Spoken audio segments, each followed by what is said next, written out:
Hi friends, and welcome to another art-inspired Shop My Stash, where I pick a painting and then shop my stash based on the mood or on the makeup that the portrait seems to be wearing, the colors or the textures, and then I do a look with everything that I picked. Today's painting is going to be the Violet Kimono by Robert Louis Reed. As the topic of discussion, we're going to talk about violet, purple, their history and their meaning.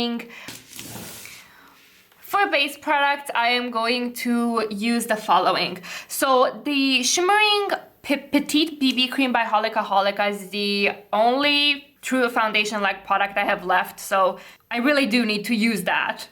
Then I've got the Peach C Illuminating Primer, which is a very beautiful, shimmering, illuminating primer that I got from YesStyle, heavily fragranced though.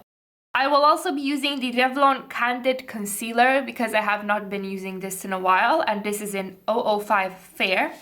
For powder, I will be using the Sephora Beauty Amplifier Set Smoothing and Brightening Powder.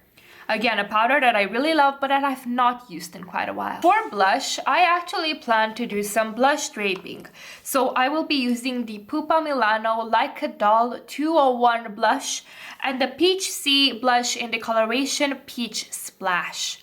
This will be inspired by the coral accents in her hair and in some places in the painting. For highlighter, I will be using a new highlighter in my collection. This is the Bernovich Highlighter in H9. Let's talk eyeshadow. So for eyeshadow, I want to be using the following selection. I want to use the Beauty Babe Pastels palette, specifically this purple tone over here. I will be using part of the Huda Beauty Light Obsessions palette, particularly this purple over here and the peachy tones over here. I will be using the Bernovich Sparkle Eyeshadow in X24 for a pop of color and a wash of magic on the lids, and the Kiko Mascara Extra Sculpt Volume Mascara, literally the only mascara that I have, so again, I'm kind of forced to use this one. For lips, I will be using the Flormar Hot Peach 04 lipstick, and I feel this was from one of their summer collections, like last year or 2 years ago, something like that. This is a very sheer, balmy type of lip that doesn't last very much, but makes you look all flushed and healthy. Without further ado, let's get into the look inspired by the painting, and let's talk about purple, violet, how they're different but also similar.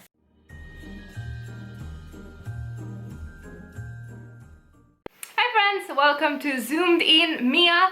Let's get started talking about the wonders of the color purple and violet and showcasing all of the products that I shopped my stash for. Links in the description down below, as well as the full name of the painting and my sources if I have any special ones. One of the first things that you have to consider when talking about color is that our names and definitions for color are very much subjective, agreed upon as a society and as a language speaking group. And you may have noticed that is the case when you have an argument with a friend about what's the difference between hot pink and magenta, or if one shade of red is cooler or not. And even when you talk to people that aren't that into fashion or makeup or the arts, or just don't have that eye formed to pick up color differences, they will tell you that any red is a red, no matter the undertone, no matter how dark it is. So clearly the way that we talk about colors is quite nebulous, and degrees get lost in personal interpretation and in language differences. For example, there are some languages where blue and green are pretty much the exact same color. And as English speakers or as Latin language speakers or whatever Western language you may speak, you may recoil at the thought because to you culturally, green and blue are very different colors. But consider, why are they different colors? Is it because you were taught they were different? Because that might exactly be the case. And also in language, as languages progressed and changed and mutated, new terms for colors appeared. Turquoise wasn't a thing. Purple wasn't a notion until the Greeks invented the word for purple. Like, the color existed in nature, don't get me wrong, but the notion of purple did not appear until someone named it.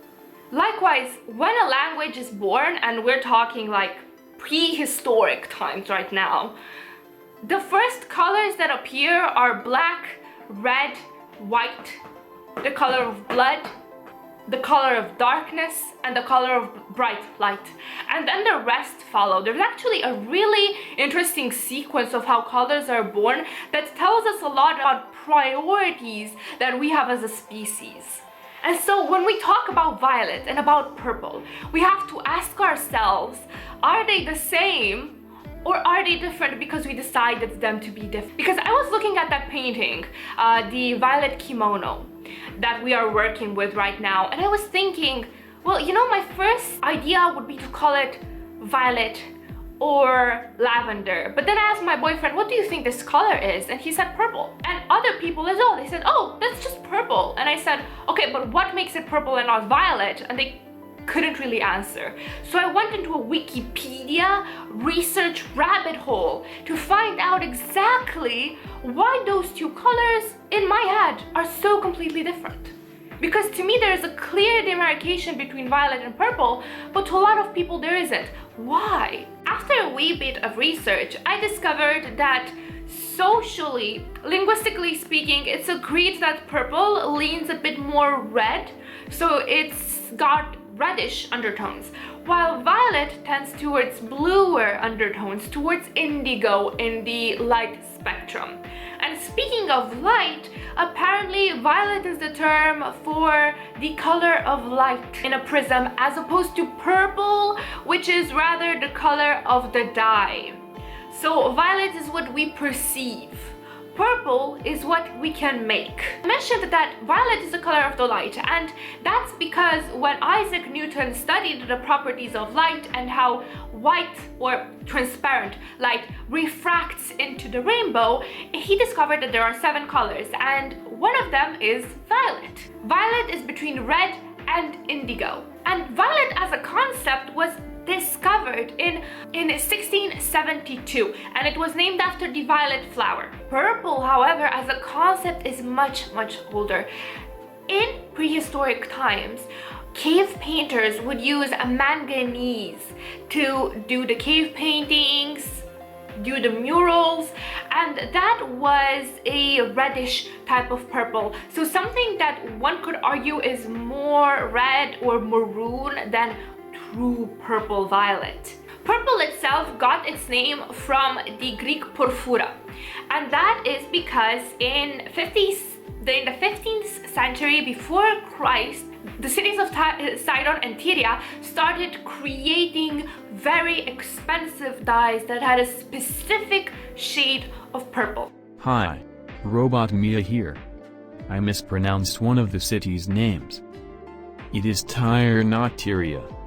My apologies. The more you left the dye out in the sun, the different the shades would go, from reddish deep purples to more, violet undertones to reds.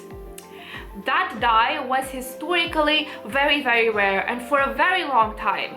That's because most purple dyes are made from a type of sea snail, because the Greeks weren't the only ones that were creating that type of dye. In those two cities in the 15th century BC, the dye was made out of the sea snail murex. And what they would have to do was they would have to collect thousands upon thousands of snails, then remove the snail from the shell, leave the snail there for a bit to marinate.